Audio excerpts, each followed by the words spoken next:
Thank you Jesus, thank you Jesus. सभी को जय मसीह की और परमेश्वर का धन्यवाद।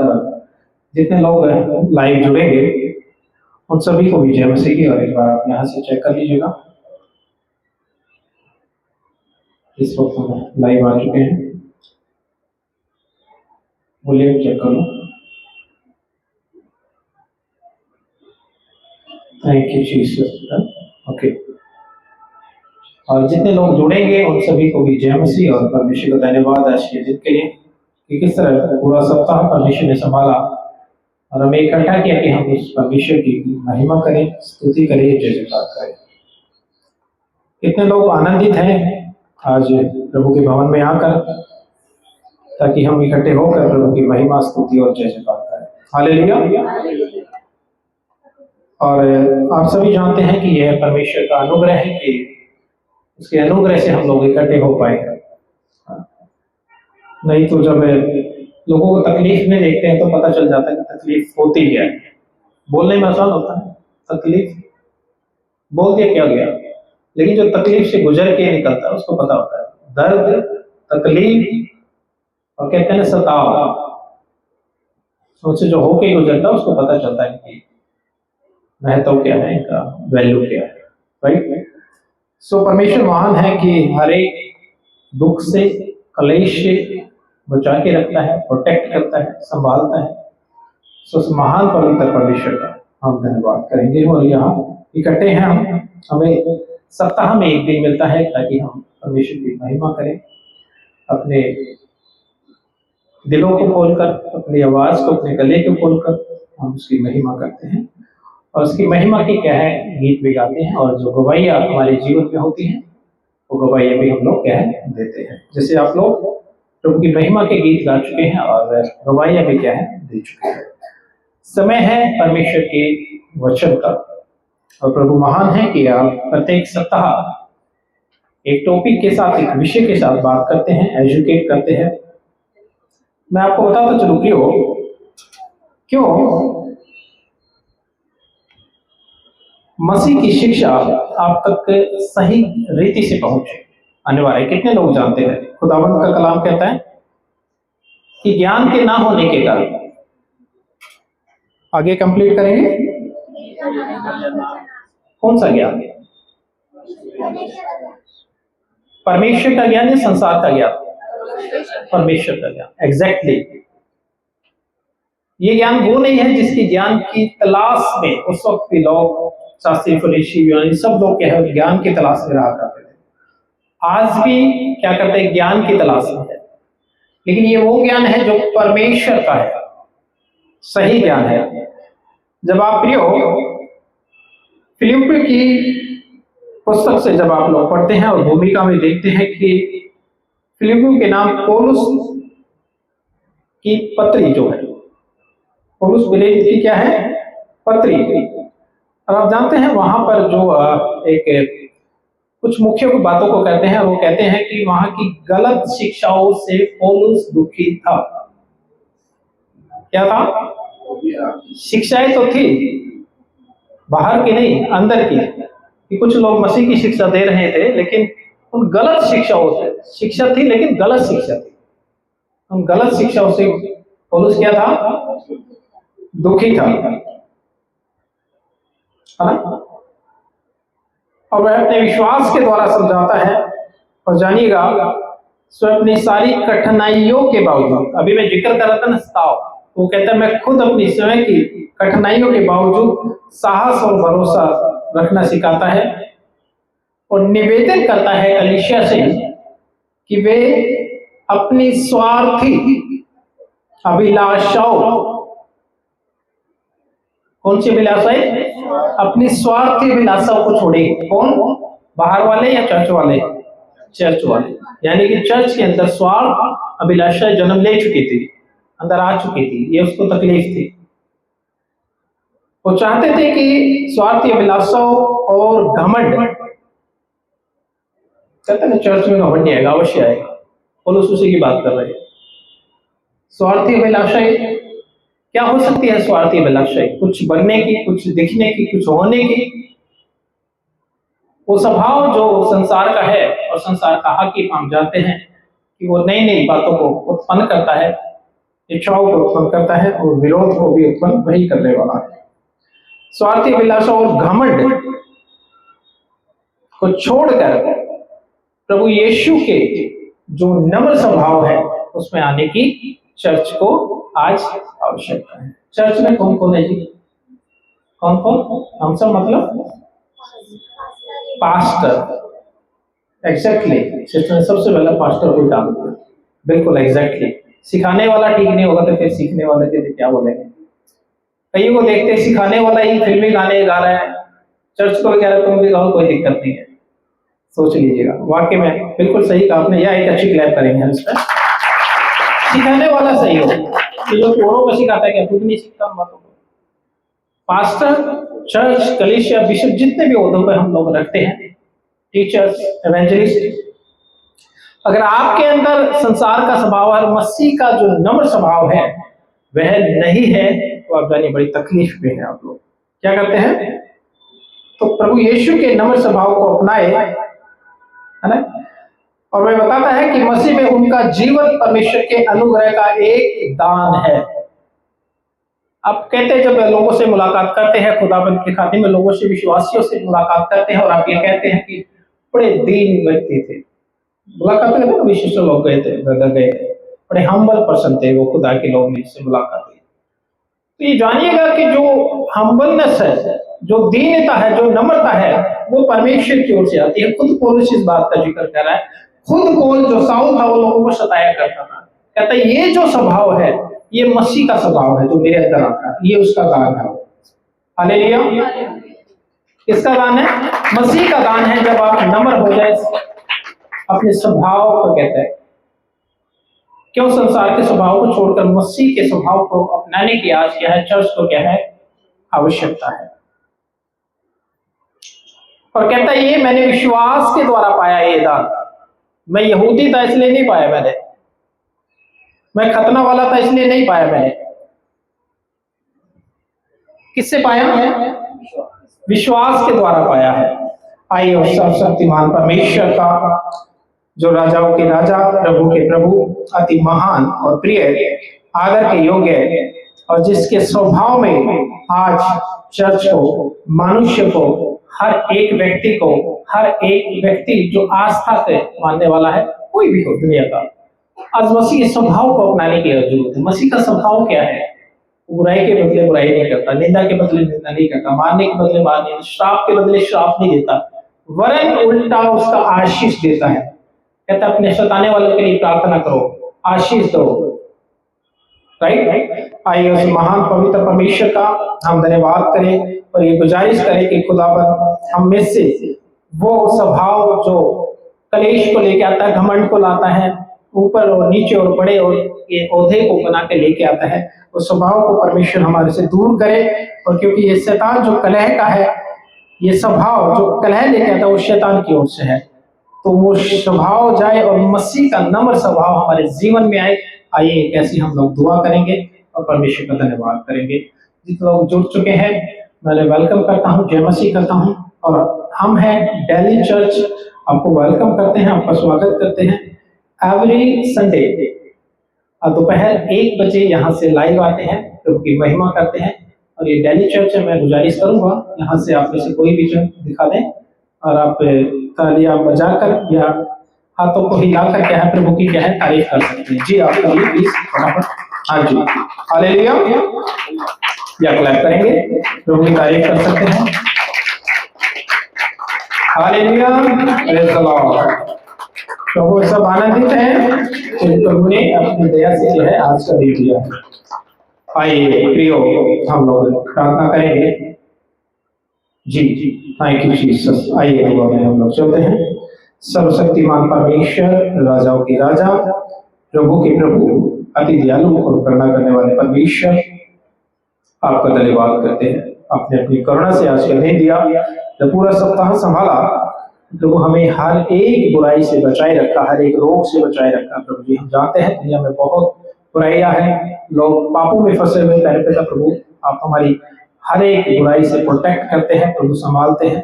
प्रभु धन्यवाद करते हैं आपकी सुंदर बातों के लिए। आपने हम पर, हमारे चीजों पर प्रभु अपनी दया बनाए रखी। अपने आप को और अपने परिवार को, दिए हुए चीजों को प्रभु आपके हाथों में सौंपता हूँ। और दिल्ली शहर, भारत शहर, देश और विदेश के जितने भी चर्च का विषय है प्रभु, सभी को आपके हाथों में सौंपता हूँ। प्रभु अपने देश के लिए, अपने शहर के लिए प्रार्थना मांगता हूँ, अपने अधिकारी के लिए प्रार्थना मांगता हूँ। प्यारे पिता प्रभु जी, हमारा देश प्रभु जी तरक्की और मान सम्मान की ओर बढ़े, सत्य की ओर बढ़े प्यारे पिता प्रभु जी। और जो भी गड़बड़ी या शैतान फैलाता है देश के अंदर प्रभु, सारी गड़बड़ियों को डांटते हैं, शैतान की मनसा को देश से दूर करते हैं। प्रभु पूरे विश्व में अमन और शांति चाहते हैं। प्रभु आपका वचन पृथ्वी की छोर तक बढ़े, विश्व में बढ़े, ताकि परमेश्वर मनुष्य जो बुराई में फंसा है, पाप में फंसा, वो पाप को छोड़कर सत्य की ओर फिरने पाए। प्रभु मैं धन्यवाद करता हूँ आज के विषय के लिए। प्रभु अगुवाई करे, सिखाइए, खुदाबंद क्योंकि सिखाने वाले आप हैं, मैं नहीं प्रभु। आगे के समय को प्रभु, और प्रभु आपसे इजाजत मांगते हुए प्रभु आपके हाथों में सौंप देता हूँ। प्रभु जी सारा आदर और महिमा और गौरव और प्रशंसा आपको देते ही प्रार्थना प्रभु यीशु के नाम से पिता से मांगते हैं, दया से सुने, कबूल करें, आमीन। प्लीज और बैठ जाएंगे। Thank you Jesus, thank you Lord. साथ ही और आप वॉल्यूम या नेटवर्क भी अपने हैंड से चेक करते रहेंगे। और आज का जो विषय है कितने लोग जानते हैं? हैंड रेस किया, बोल सकते हैं शून्य। आज का जो विषय है क्या है? शून्य। कैसा होता है शून्य? कोई करके दिखा रहे ऐसे, कैसे करके? ऐसे करके दिखा रहे कुछ लोग। भाई ने कहा कि खाली, बिल्कुल खाली, जिसकी कोई वैल्यू ना हो। एग्जैक्ट सुनने का मतलब ही यही होता है। क्या होता है कि सुनने का मतलब? खाली, बिल्कुल खाली, जिसका कोई वैल्यू ना। शून्य मतलब जीरो। हाँ, भाई ने कहा बराबर बराबर। शून्य मतलब जीरो, सिफर, है ना? कुछ भी नहीं, कुछ है ही नहीं, कुछ भी नहीं, कुछ है ही नहीं। कुछ ना होने का एहसास, कुछ ना होने की व्यक्तित्व, कुछ ना होने का स्वभाव, कुछ भी नहीं मतलब अस्तित्व में नहीं है।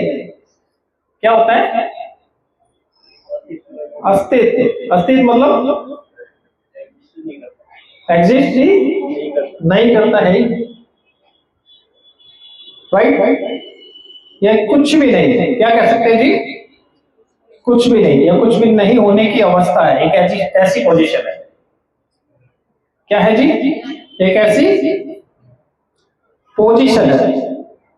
आप जानते हैं आज दुनिया में दुखों का कारण क्या है? क्या है? शून्य। शून्य कौन बनना चाहता है? क्या क्या बनना चाहते हैं सब अपने आप को? हाँ जी, बड़ा होना चाहते हैं, पाना चाहते हैं। जैसे लास्ट वीक का सप्ताह था कि पाना चाहते हैं, सब होने का भाव ही नहीं है। और मैंने कहा कि शून्य कौन बनना चाहता है, तो आपने कहा कोई बनना चाहता है, कोई लास्ट तक। ओके, आप बनना चाहते हैं शून्य का फिर मतलब बताइए अगर आप बनना चाहते हैं। हाँ, संसार का ज्ञान है। और अभी मैं पढ़ा रहा था ना, द्वेष, कलेश, विद्रोह, राइट? तो आज शून्य कोई नहीं बनना चाहता। इसका उलट क्या बनना चाहते हैं? इसका उलट तो बोल सकते हैं ना, अपोजिट वर्ड क्या हो सकता है? क्या बनना चाहते हैं? किसने बोला number one? Very good sister, करिए अच्छी ताली। तो आज लोग क्या बनना चाहते हैं? Number one. और नंबर वन किस किस फील्ड में बनना चाहते हो लोग? हाँ, कोई यहां से भी होगा नंबर वन लग रहा हो, नंबर वन लग रही, हर एक फील्ड में। और इससे अछूता कोई भी नहीं बचा, कुछ भी नहीं है। हर एक फील्ड में सब क्या ना बनना चाहते हैं, नंबर वन। और कुछ लोग तो ये कह रहे हैं परसेंटेज में भी बांट लेंगे, इतना परसेंटेज, राइट? यही तो स्वभाव है ना। और मैंने कहा इससे संसार नहीं बचा, चर्च भी नहीं बचा। मैं आपको रियलिटी बता रहा हूं, आज चर्चेस में भी क्या कहते हैं, नंबर वन कलीसिया। पता आपको, या परसेंटेज का दावा कर देते हैं संस्थाएं या संस्था के लोग, परसेंटेज का दावा कर देते हैं। हम इतने परसेंटेज जानते हैं, प्रभु को, ज्ञान को जानते हैं, बाइबल को जानते हैं, वचन को जानते हैं, ये इसका भी दावा कर सकते हैं, कोई बड़ी बात नहीं। हम नंबर्स चाहते हैं लेकिन जीरो कोई नहीं बनना चाहता। जीरो कोई भी नहीं बनना चाहता। और इससे मैंने कहा कि चर्च भी नहीं बच पाया, क्योंकि वहां पे भी क्या है, पद, मान और सम्मान की क्या है, एक स्वभाव है, ये अभिलाषा है, ये स्वभाव है। आप जानते हैं कि जब तक एक मसीह खो ना दे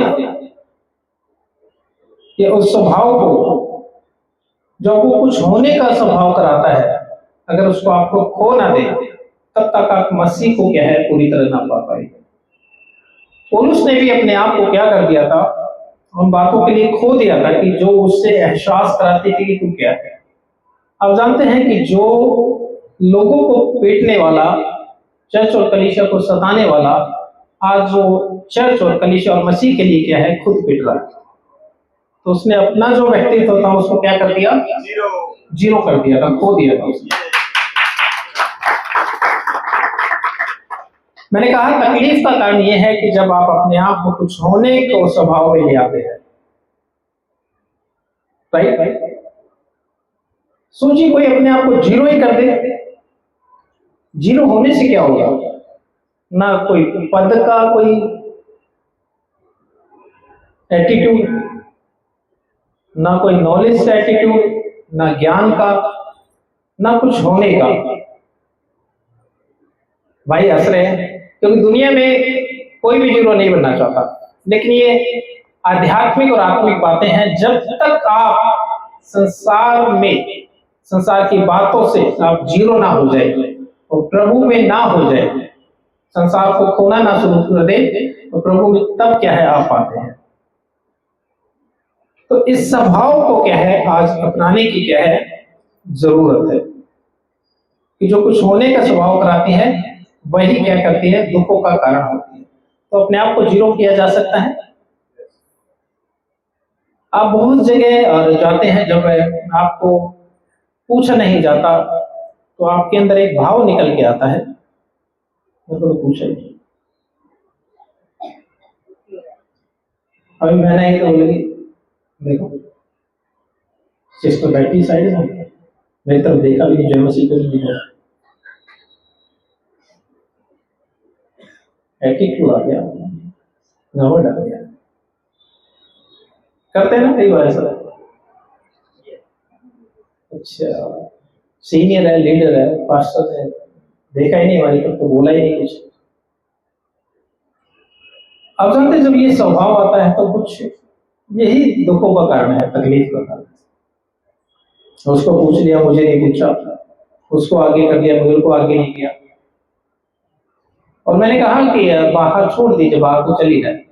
चर्च भी जब तक अपने आप को इस स्वभाव के साथ खोना नहीं चाहता है और जीरो नहीं बनाना चाहता है, तो मुझे लगता है कि वो भी परमेश्वर से कुछ पा नहीं सकता है। आप जानते हैं कि जो योद्धा है, योद्धा कौन होता है, कौन होता है योद्धा? योद्धा जो युद्ध में लड़ाई करता है, योद्धा, सूरवीर, सोल्जर्स, राइट? ऐसे मीनिंग निकाल सकते हैं हम लोग। अच्छा, योद्धा योद्धा क्यों है,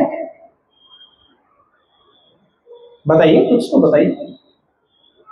आपने कहा कि योद्धा, तो मैंने कहा योद्धा का मीनिंग क्या है? आपने कहा सूरवीर, लड़ने वाला, सैनिक, उसको वो पद दिया गया है। और कुछ उसका स्वभाव किसी के स्वभाव में भी है कि वो योद्धा है। अच्छा, योद्धा को वेपन्स दिया गया है, हथियार दिया गया है, तो वो योद्धा है। अगर उस योद्धा से हथियार छीन लिया जाए तो वो योद्धा है या नहीं है? चलिए ये बताइए, आसान कर देता हूं, बताइए। योद्धा से अगर हथियार छीन लिया जाए तो योद्धा नहीं है। और कोई जी?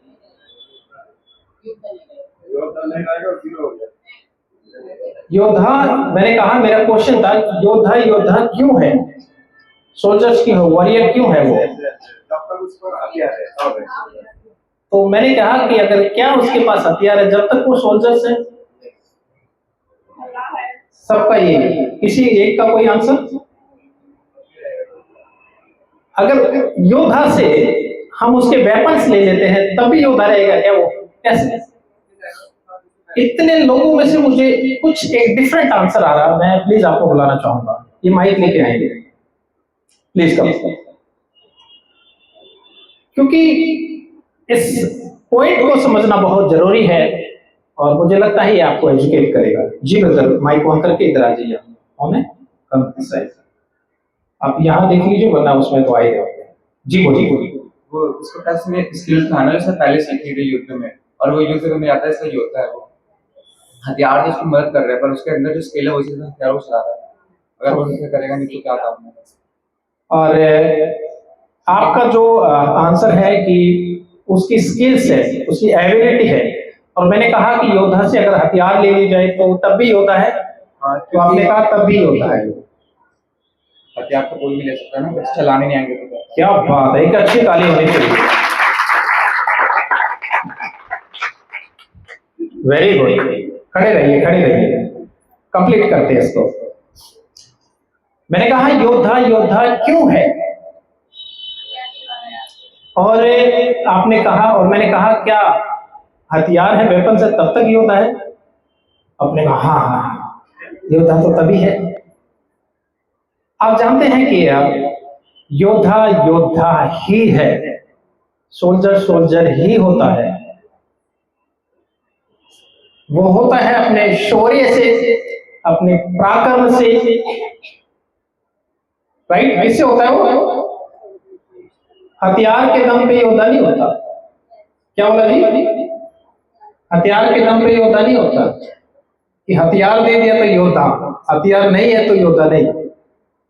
योद्धा कभी भी रणभूमि को नहीं छोड़ता, सोल्जर कभी भी टेरिटरी को नहीं छोड़ता अगर वेपन्स ना हो। आप जानते हैं एक कायर को अगर हम हथियार दे देना वो चला भी नहीं पाएगा। अगर आप ये कहें कि सोल्जर वेपन्स के द्वारा सोल्जर कहलाता है, कितने लोग बात सहमत है इस बात से? अगर कोई कायर है और उसको वेपन्स दे दो कितने भी एडवांस, और उसको बोलो जाओ सरहद पे लड़के आओ, युद्ध भूमि में जाओ लड़के आओ, तो कभी भी हथियार उसको सूरवीर नहीं बनाते। या thank you, God bless you, दे दीजिए। तो योद्धा के पास वेपन्स है या तलवार तभी योद्धा है ऐसा नहीं है। वो अपने शौर्य से, अपने पराक्रम से, अपने हिम्मत से, अपने जज्बे से योद्धा होता है। कैसा होता है जी? अपने जज्बे से। अच्छा, क्या ये एग्जांपल ले लेते हैं। अगर यहाँ पे कोई लीडर है तो कहता है भाई आज से लीडर का पद छोड़ो, तो उनका जो ड्यूटी है, उनका जो कार्य है वो बदल जाएगा, वो निराशा में डूब जाएंगे या उतना ही वैसा काम करेगा। बल्कि जब सोल्जर के पास वेपन्स नहीं होता है वो अपने आप को और भी अपने आप को सॉलिड करता है, पता आपको, ताकि दुश्मन की नजर में डर बना रहे। और कलाम भी कहता है जो सैनिक हाथ में तलवार वेपन लिए ना वो उसको डराने के लिए होता है। उसका तो खुद का जो पराक्रम है, उसकी जो खुद की हिम्मत होती है।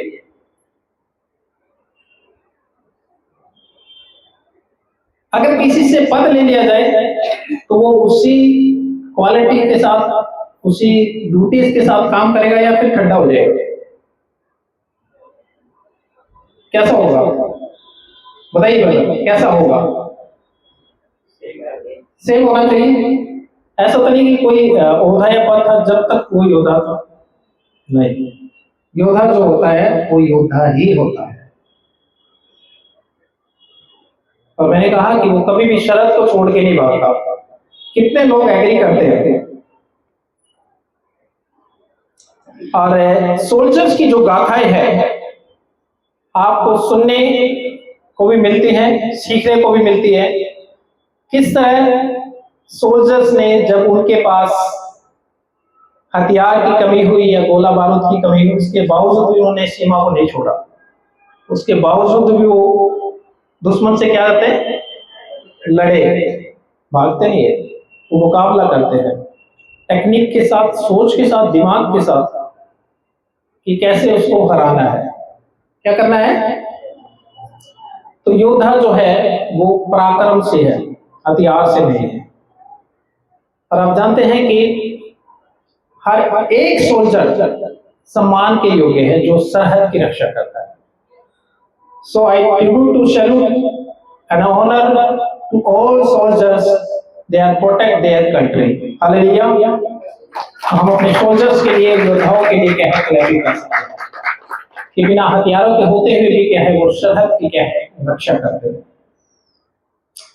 सो प्रियो, अभी हम लोग पढ़ रहे हैं कि दो चीजें हमारे सामने निकल के आई कि क्या कोई मनुष्य आज जो अपने आप को नंबर 1 कहता है, क्या अपने आप को 0 कर सकता है, शून्य कर सकता है? और सुनने की अवस्था है कि कुछ हो ही ना, कुछ व्यक्ति तो भी ना बचे। आपको पूछा नहीं जा रहा, लेकिन आपने अपने आप को शून्य कर दिया है, प्रभु भी अपने आप को दीन कर दिया है, आपको फर्क ही नहीं पड़ेगा। कोई आके उधर खड़ा हो जाए, कहता कहां बैठू, कहां बैठू, कहां बैठू, उधर बैठ लो पास्टर जी के साथ, थोड़ा सा इंप्रेशन हो जाए। तो जहां जगह होती वहां बैठ जाओ। जैसे वो भाई आया, अब उसने सोचा होगा कहां बैठू, कहां बैठू, आओ पास्टर साहब के साथ बैठ जाओ। तो जहां जगह मिली वहां बैठ जाओ। जब ये भाव हमारे अंदर आ जाता है कि अरे मैं तो कुछ श्रेष्ठ हूं, मैं तो कुछ मुख्य हूं चर्च के अंदर, मुझे पूछा जाएगा, अरे साहिल साहब, खुशहाल जी आइए ना, आगे बैठिए, आइए। ऐसा कुछ नहीं किया जाएगा। तो जहां जगह मिल जाए बैठ जाओ। जब आप अपने स्वभाव को 0 करते हैं, शून्य करते हैं, और ये छोड़ दीजिए स्वभाव को। और आई रिक्वेस्ट यू, अगर कोई मुझे church ministry members, pastor, evangelist कोई भी सुन रहे हैं, मैं रिक्वेस्ट करूंगा इस स्वभाव को अपने अंदर से निकाल दीजिए और खुदावन के समान सुने हो जाइए कि कोई आपको पूछे या आप मुख्य किसी को स्थान दे रहे हैं। कलाम कहता है जो तुम्हारी स्वभाव में आते हैं और आप उसके व्यक्तित्व देखकर, उसकी वेशभूषा को देखकर कि वो बड़े सुशिक्षित होके, बड़े पर्सनैलिटी के साथ आए, और लेट आने वाले को क्या है, आप कहें आगे आ जाए क्योंकि इसका पर्सनैलिटी ऐसा है, या आपका जो भी वो ट्रस्टी हो सकता, कोई भी हो सकता है। और आप किसी बैठे हुए व्यक्ति को कहते खड़ा हो जाओ, ये बैठेगा, कलाम कहते हैं तुमने क्या किया है उसके साथ, पक्षपात किया है, तो पक्षपात ना किया जाए। आज चर्च के लिए और मेंबर्स के लिए ये शिक्षा है कि जब एक भाव हो, और यही भाव मैं उन पासवानों के लिए भी कहना चाहूंगा, जब कभी ऐसी सभाओं में बुलाए जाते हैं और स्थान नहीं मिलता है, तो कई जगह मुझे सुनने को या देखने को मिलता है, वहां से लौट के भाग जाते हैं। क्यों नहीं हुआ? नाम नहीं बोला जी पास्टर साहब का। सबको वहां पर प्रोत्साहित किया जा रहा था स्टेज के ऊपर बुलाकर, हमारा नाम नहीं किया। तो मैंने कहा कि आप बाहर तो छोड़ दीजिए, इससे चर्च भी अछूता नहीं रहा, चर्च भी नहीं बचा इससे। जब आप कुछ भाव लेके जाते हैं, कुछ होने का, मैं तो बड़ा अच्छा प्रचारक हूं, मैं तो बड़ा अच्छा फेमस हूं, उस स्वभाव के साथ आप जीते हैं तो स्वभाव कहीं तक ठीक नहीं है। क्यों खुदाबंद का दास पौलुस कहता है मसीह के स्वभाव को अपनाने की आवश्यकता है। थैंक यू जी।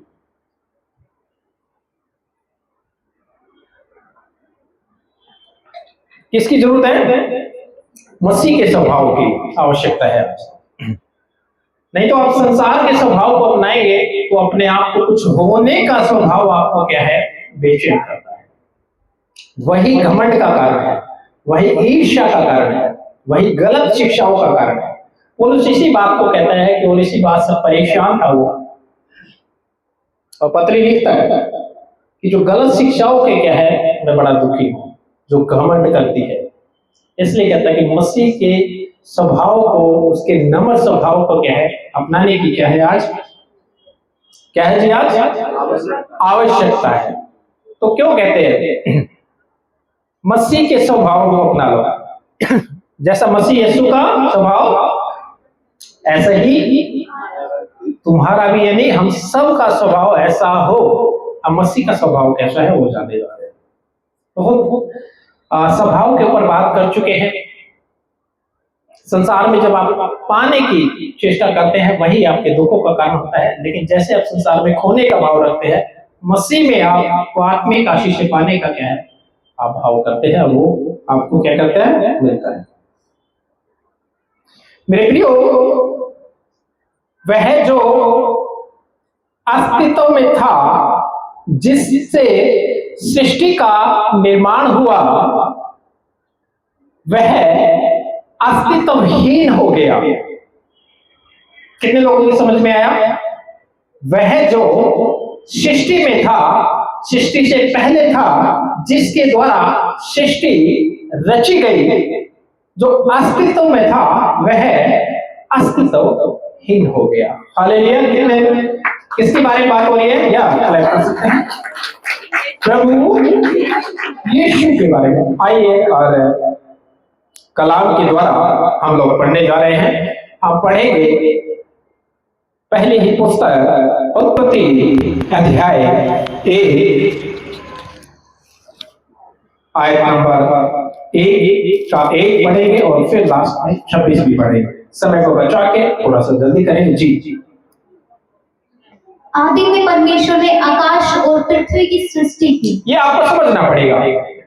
आदि में परमेश्वर ने आकाश और पृथ्वी की सृष्टि की। ये आदि से, शुरुआत से परमेश्वर सृष्टि का निर्माण कर रहे हैं। जी हाँ जी।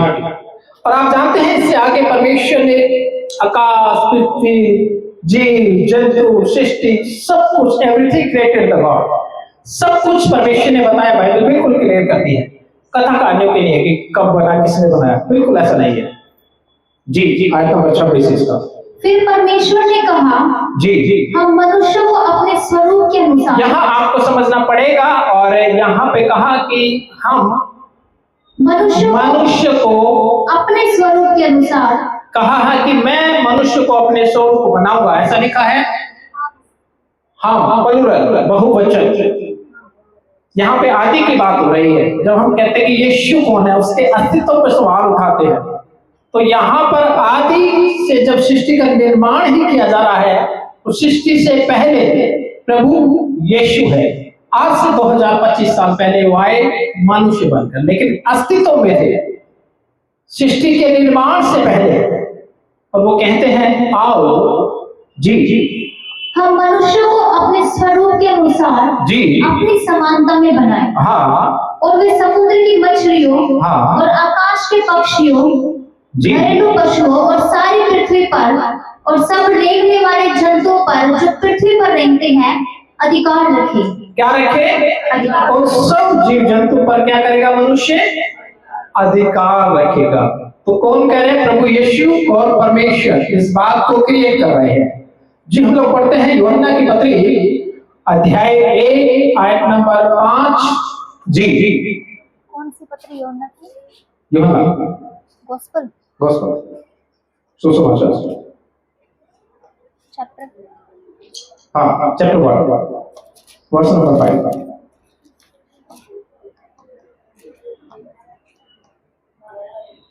ज्योति अंधकार में चमकती है हाँ हाँ और अंधकार ने उसे ग्रहण ना किया। हाँ। यूहन्ना अध्याय 1।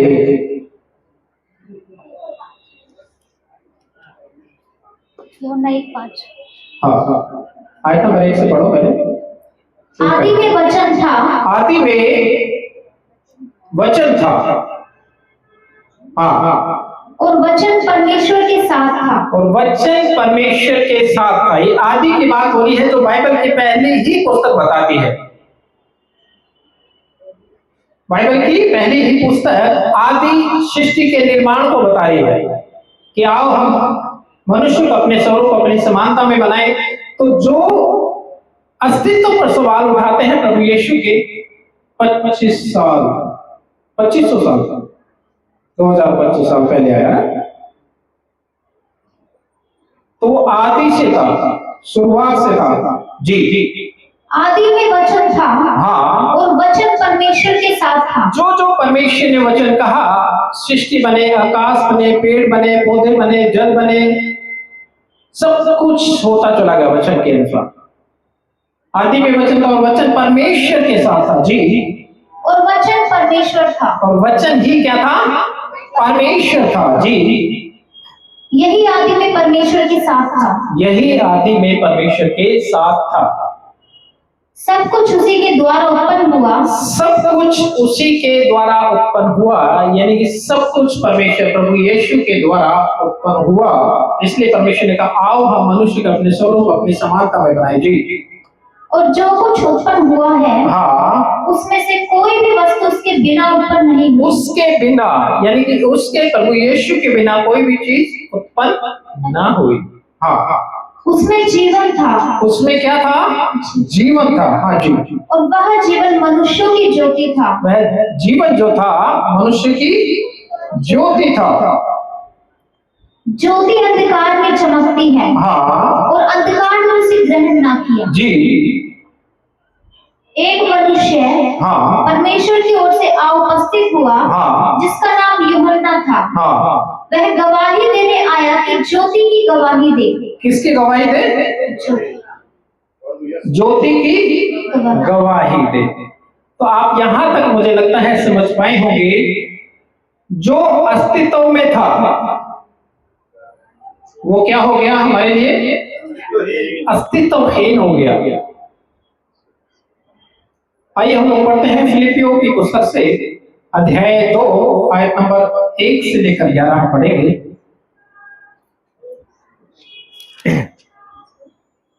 जो आप समझेंगे, देखिए यहां से, जो परमेश्वर होकर अपने आप को दीन और नम्र कर दिया। क्या आज आपको देखने को मिल रहा है स्वभाव? दुनिया की छोड़िए, मैं चर्च की बात करता हूँ। कैसा स्वभाव आपको चर्चेस में देखने को मिल रहा है? विश्वासियों के अंदर, आसमानों के अंदर? सवाल है, क्या सवाल का आंसर है नहीं। क्या आज मसीह के स्वभाव को अपनाने की जरूरत है चर्च को? जवाब है हाँ। क्योंकि जिस स्वभाव के साथ हम लोग बचपन से पले और बड़े होते हैं, वह स्वभाव जो है सांसारिक है। आज आपके अंदर बहुत जल्दी आप गुस्सा हो जाते हैं, बहुत जल्दी आप कुछ ऐसा बोल जाते हैं जो आपको नहीं बोलना चाहिए। आप सोचते हैं, और इस बोलने में, चाहे वो आप अपने पेरेंट्स से आप बदतमीजी कर जाते हैं, किसी से भी कर जाते हैं, या उस स्वभाव के कारण आप रोड रेस हो जाता है, लड़ाई करने लग जाते हैं। आप सोचते हैं कि मैं नहीं करना चाहता था, आप बुरा बोल देते हैं, बुराई कर देते हैं, आप पाप कर देते हैं। आप सोचते हैं मैं नहीं करना चाहता था, लेकिन इसके पीछे वो स्वभाव है जो आपके बचपन से आपके अंदर उत्पन्न होता है या बड़ा हो रहा होता है। जैसे एक बच्चा बड़ा होता है तो उसी के साथ उसका स्वभाव बड़ा हो रहा होता है। आप इस बात को नहीं समझते हैं कि आखिर ये है क्या? ये संसार का वो स्वभाव है, और संसार का हाकिम जो है शैतान है। शैतान ही बुराई, विरोध को, कलेश को परिवार के बीच में, लोगों के बीच में, समाज के बीच में क्या है? द्वेष को पैदा करता है। इस पे आपको सोचने की आवश्यकता है। इस पे आज चर्च को सोचने की आवश्यकता है कि ये स्वभाव है क्या, क्यों आज यीशु के स्वभाव को अपनाने की आवश्यकता है। क्योंकि यीशु प्रभु होकर इतना दीन हो गया, इतना नम्र हो गया, क्रूस की मौत सहले, सोचिएगा, विरोधियों के कोड़े सहले। जब उसको पकड़ने आए, खुदावत के खातिन ने महायाजक के एक सैनिक का कान काट दिया तलवार से। प्रभु ने कहा कि तलवार जो है बयान में रख ले, क्योंकि जो तलवार चलाते हो तलवार से घात किए जाएंगे। क्या तू सोचता है कि ये इतने लोग या उन सैनिकों की संख्या हो सकता कुछ 100 लोगों की हो सकता है कुछ हजारों की हो, उस वक्त की गवर्नमेंट के हिसाब से ये कह सकते हैं, हो सकता है एक पलटन को ले आए, और पलटन को जो हम पढ़ते और समझते सीखते हैं 6000 पीपल्स या सैनिक, हो सकता है एक ऐसे भारी सैनिक दल के साथ वो आए हो पकड़ने, हो सकता है। क्योंकि प्रभु यीशु की प्रसिद्धि इतनी थी और जहां जहां वो जा रहे थे उतने लोग उनको कह सुनते थे, हो सकता है दल बल के साथ आए। प्रभु यीशु ने कहा कि तू नहीं जानता कि मैं अपने पिता से विनती कर सकता हूं कि वह 12 पलटन से अधिक मेरे लिए क्या है यहां भेज सकता है। क्या कर सकता है?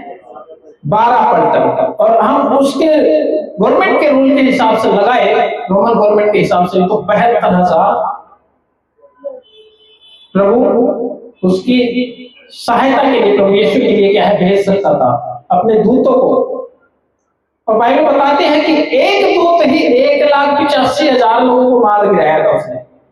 इतनी पावर, इतना दीन हो गया, इतना नम्र हो गया। लोग कहते हैं आपको तुम्हारा परमेश्वर 2 कील में मर गया, लेकिन बाइबल बताती है और खुदावंद ने कहा कि पतरस नहीं जानता, जैसा कि तो में से एक ने कहा, कोई ये ना कहे कि उसका नाम पतरस नहीं था। कई पुस्तक गॉस्पेल की कहती है वो पतरस था, कई कहते हैं यूहन्ना था, लेकिन कई कहते हैं शागिर्दों में से एक था, तो हम कहते हैं चेलों में से एक था। राइट? क्या तू नहीं जानता कि मैं अपने पिता से विनती कर सकता हूं? तो सोचिए, प्रभु यीशु ने उन लोगों से कहा कि मैं तो प्रतिदिन मंदिर में उपदेश दिया करता था जब तो तुम नहीं है। ये इसलिए हो रहा है जो होना था, और उससे पहले गतसमनी के पार्क में परमेश्वर वहां प्रार्थना कर चुका था, हे प्रभु मेरी नहीं आपकी मर्जी पूरी हो सके तो ये कटोरा मुझसे टल जाए, लेकिन फिर भी खुदावन मेरी नहीं तेरी मर्जी पूरी हो। उसने हमारे रोगों को सह लिया, बाइबल बताती है हमारे पापों को सह लिया, और वो हमारे लिए हमारे पापों को उठा लिया उसने और बलिदान हो गया। जी पढ़िएगा। अतः यदि मसीह में कुछ शांति और प्रेम से ढाढ़स, आत्मा की सहभागिता और कुछ करुणा और दया है, तो मेरा यह आनंद पूरा करो कि एक मन रहो। फिलिपियों अध्याय 2 आयत नंबर 1 से 8। तो मेरा यह आनंद पूरा करो कि एक मन रहो, हाँ जी, और एक ही प्रेम, एक ही चित्त, एक ही मनसा रखो। हाँ जी। विरोध या झूठी बड़ाई के लिए कुछ ना करो। विरोध या झूठी बड़ाई के लिए कुछ ना करो। हाँ जी। पर दीनता से एक दूसरे को अपने से अच्छा पर दीनता से, कैसी दीनता? जो मसीह यीशु की दीनता थी। कैसा स्वभाव? जो मसीह यीशु का स्वभाव था। परमेश्वर होकर मनुष्य के स्वरूप में आ गया और इतना हम्बल, इतना दीन हो गया, चेलों के पांव धो दिए, हमारे लिए कोड़े सह लिए, हमारे लिए जिल्लत सह ली। आप जानते हैं कि बहुत लोग नहीं जानते, लेकिन बहुत लोग जानते थे कि ये वही है जिसने मुर्दों को जिलाया है, यही वही है जिसने लंगड़ों को चलाया, अंधों को आंखें दी है। और यहां तक जब उनका क्रूसिफिकेशन हो रहा था तो 2 लोग थे वहां पे, 2 डाकू। कहता तू परमेश्वर से भी नहीं डरता? तो उसने एक ने पहचान लिया, उसकी चर्चा सुनी थी ये है कौन? कहता हम तो अपने बुराई के बदले सजा पा रहे हैं, लेकिन इस पे कुछ नहीं किया। जब लोग हाकिम के पास पकड़ के ले गए तो उसने कहा इसमें कोई दोष ही नहीं। हाँ जी। हर एक अपने ही हित की नहीं वरन दूसरों के हित की भी चिंता करे। हाँ जी। जैसा मसीह यीशु का स्वभाव था वैसा ही तुम्हारा जैसा मसीह यीशु का स्वभाव था, तो कैसा स्वभाव था जी मसीह यीशु का? अस्तित्वहीन। अस्तित्व में होकर भी अस्तित्वहीन हो गया। क्या हो गया? शून्य हो गया। आज जो कहते हैं नंबर 1, तो कुछ होने का एटीट्यूड और घमंड दिखाते हैं। मैं नंबर 1 हूं, चर्च नंबर 1 है, मेरी टीचिंग नंबर 1 है।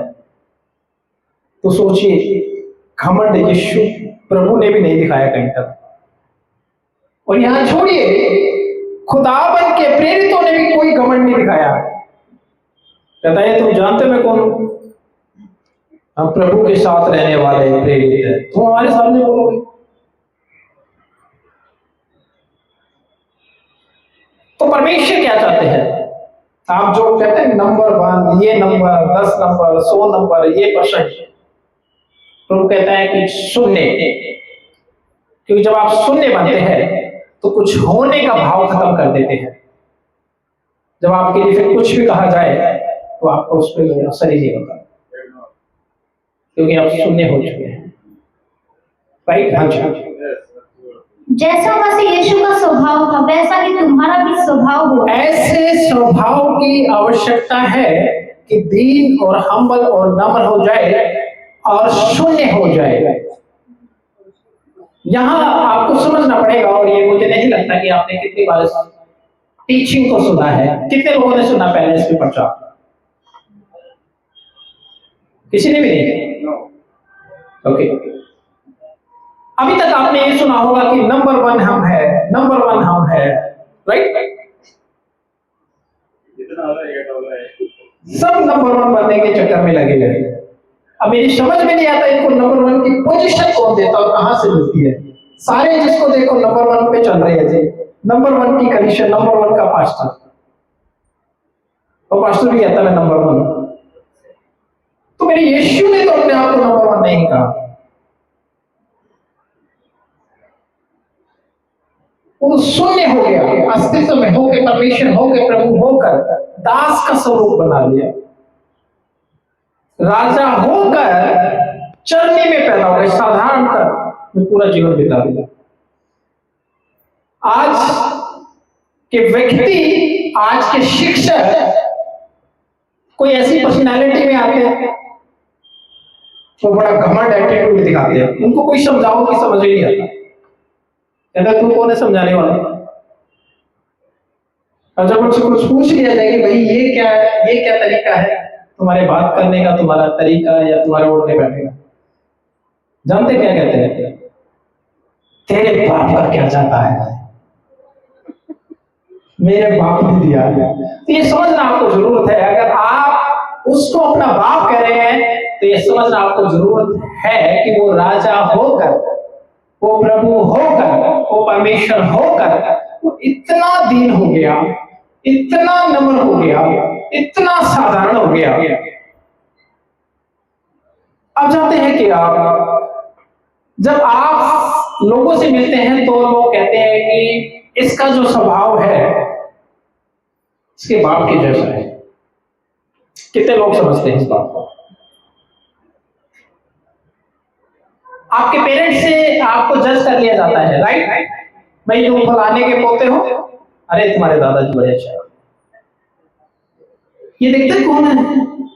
सब बाप बड़ा बदमाश था।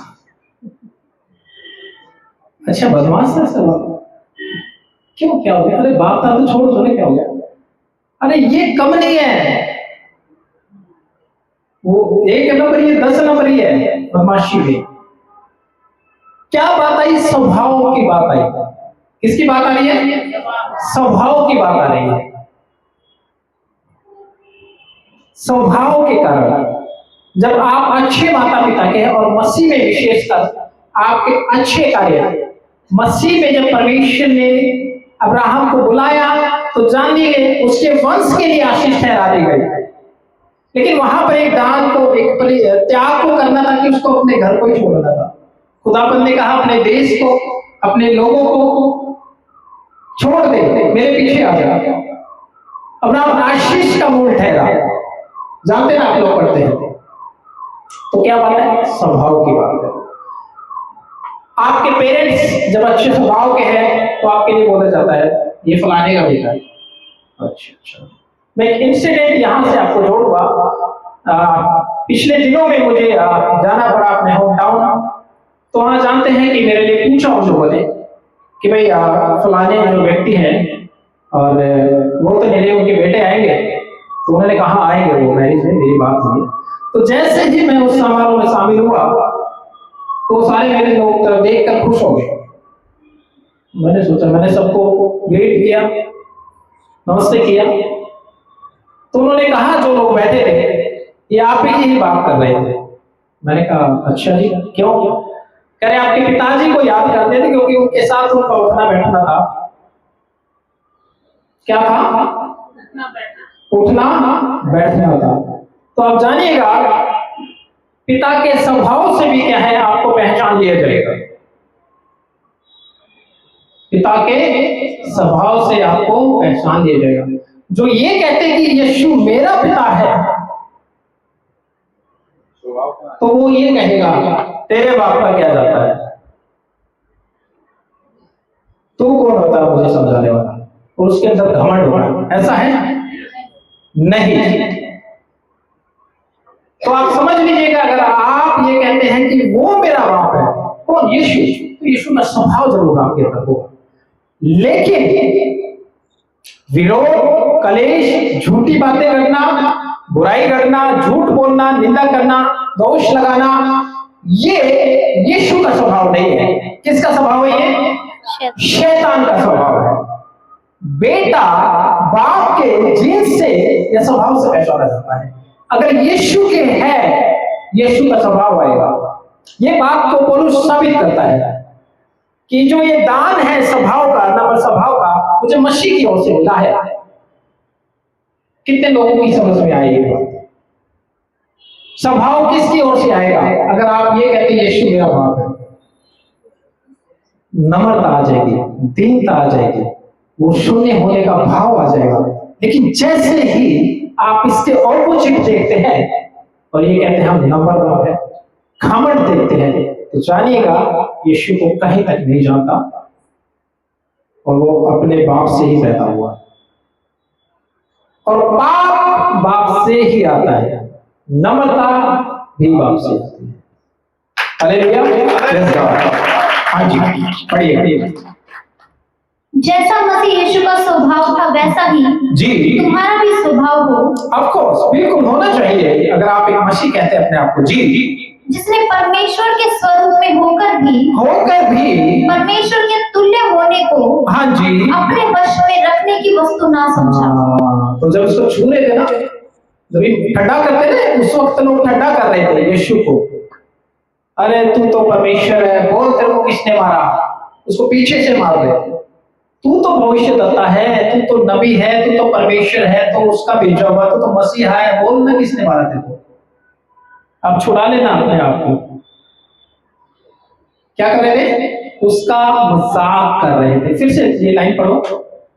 जिसने परमेश्वर होकर भी वो सामर्थ, सोचिए एक दूत की इतनी वैल्यू है, 1,85,000 को मारता है, तो ये दूतों का भी से भी श्रेष्ठ ठहराया गया। ये तो खुद ही परमेश्वर है, हवा में उड़ा देगा। कैसे उड़ा देगा? हवा में। वेपन्स की जरूरत नहीं। और मैं कह रहा था सोल्जर वेपन के साथ सोल्जर नहीं हो, तब भी सोल्जर है अपने शौर्य से, पराक्रम से। तो यीशु को तलवार चलाने की आवश्यकता नहीं थी, फूंक में उड़ा देता हूं। कितने लोगों की समझ में आ गया? हाँ जी। जिसने परमेश्वर के स्वरूप में होकर भी जी परमेश्वर के तुल्य होने को अपने वश में ना रखा, रखने की वस्तु ना समझा, बिल्कुल जीरो हो गया, शून्य हो गया। और आज चर्च कहते हैं नंबर वन। आज स्वभाव में घमंड है, हमको पूछा नहीं गया, हमारा वेलकम नहीं हुआ। I request you all the believers and pastors अगर आज ये शिक्षा आप तक कभी भी पहुंचे, या मैं यहाँ बैठे लोगों को कहूंगा उन चर्चेस तक भी ये शिक्षा अवश्य शेयर करें, ताकि वो समझ ले पाए कि मसीह का स्वभाव क्या कहता है। लास्ट दिनों एक कॉन्फ्रेंस, एक सेमिनार में मेरा जाना हुआ, और वो कह रहे थे कि जितने भी पासवान हैं सब लोग आगे आ जाए। आप जानते हैं एक स्वभाव क्या कहता है मनुष्य का? अरे हमारे को नहीं बुलाया। कुछ लोग चले गए, लेकिन मैं उसको गलत नहीं समझ रहा हूं, मैं एक बात आपको बता रहा हूं। मेरे अंदर आया कि मेरे को जाना चाहिए था, सबको बुलाया, तो मैंने कहा कि अगर मैं ना जाऊं वहां तो क्या दिक्कत है? क्या एक ऐसा स्वभाव काम कर रहा था? ऑफ कोर्स कि मैं भीड़ में से निकलूं, सब लोग देखें अच्छा हम पास्टर के साथ बैठे थे, ये पास्टर है, और वहां जाके उनके लिए कुछ क्लैपिंग हो, कुछ तालियां हो, या कुछ उनको क्या कहते हो, कुछ देते, ट्रॉफी या कुछ भी देते, ऐसा कुछ है। और फिर वो स्टेज से उतरते हुए देख रहे सब, और फिर वो जो पहले आराम से बैठा था, आराम से बैठा था, थोड़ा अब बैठ के थोड़ा सा एटीट्यूड आ जाएगा। तो मुझे लगता है कि इस स्वभाव की आवश्यकता क्या है। मैंने कहा कि मैं यहां भी तो परमेश्वर का दास हूं, जरूरी है मैं उनको स्टेज पे जाऊंगा और मुझे लोग देखेंगे। मैं नहीं गया, क्योंकि मैं स्वभाव को जीना चाहता था जो मसीह मुझे देना चाहता है, और मैं पाना चाहता हूं उससे। खुदा का दास पौलुस भी कहता है कि ये उसका दान है, और उसके दान को हम विनती करके मांगते हैं कि खुदाबंद अपने स्वभाव में ले जाए। हालेलुया। हाँ जी। वरन अपने आप को ऐसा शून्य कर दिया जी, और दास का स्वरूप धारण किया। दास का स्वरूप बना लिया अपने आप को। कोई बन सकता है दास ना? पास्टर तो बॉस होता है। भाई कह रहे होंगे पास्टर जी को सुनने आए, तो पास्टर की क्लास लगा रखी है। सबकी बात कर रहा हूं। लीडर तो अपने आप में चर्च में बॉस हो जाता है। अब ये सिस्टर है, मैं थोड़ी जय मसीह करूंगी, वो करेंगे पहले, तो लीडर बॉस हो गया, पास्टर बॉस हो गया। जय मसीह की जी सब बोलेंगे, बिजी दिखा रहा अपने आप को। पास्टर जी जय मसीह की, जय मसीह की पास्टर जी। अच्छा हाँ जय मसीह, ओके। नहीं, यहाँ स्वभाव की बात है कि आप जो भाई के समान बात करें। ये स्वभाव की जरूरत है कि पास्टर आपको भाई के समान खुद से जाके ग्रेट करे। कितने लोग हैं जब यहाँ पे कुछ एक हाँ बताना भी पड़ेगा, कुछ रखा था तो मैं खुद आपके पास लेके आ रहा था। या मैंने बोला सिस्टर इंदू ये रखा, खाओ इधर से आके। कुछ लोग आए थे तो मैं उनको कह रहा था कि भाई मैं ये जो घर से लाया हूँ ये आप टेस्ट कीजिए या व्हाटएवर जो भी। तो मैं कहना क्या चाहता हूँ, हम मसीह में क्या है, हम सब लोग क्या है, एक है। सब क्या है, परिवार है, भाई बहन। हाँ जी। वरन अपने आप को ऐसा शून्य कर दिया जी, और दास का स्वरूप धारण किया। अपने आप को परमेश्वर होकर भी अस्तित्व में ना रखा, और दास का स्वरूप हो गया, और अपने आप को शून्य कर दिया। हाँ। और मनुष्य की समानता में हो गया। किसके समानता में? मनुष्य के। कौन था? परमेश्वर था। क्या बन गया? दास बन गया, नम्र हो गया, हमल हो गया, मनुष्य बन गया। अच्छा, मनुष्य की समानता में हो गया, लेकिन आज का मनुष्य तो एटीट्यूड करता है, घमंड करता है। वो मनुष्य के समानता में भी अपने आप को बहुत दीन कर लिया, अपने आप को बहुत छोटा कर लिया। मनुष्य का स्वभाव है घमंड का, लेकिन परमेश्वर ने तो अपने आप को मनुष्य से भी बहुत अपने आप को दीन कर लिया।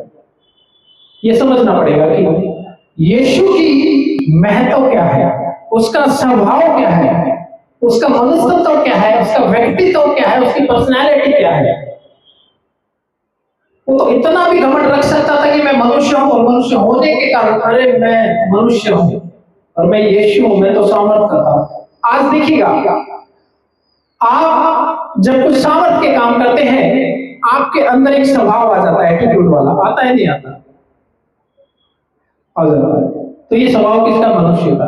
लोगों ने तो अपने आप को यहां से भी दूर किया, अपने आप को कैसे किया? अपने आप को यहां तक भी दूर किया। आप जानते हैं खुदा को ने शागिर्दों को भेजा, शिक्षा देकर तैयार करके, वो बड़े खुश होके आ रहे हैं।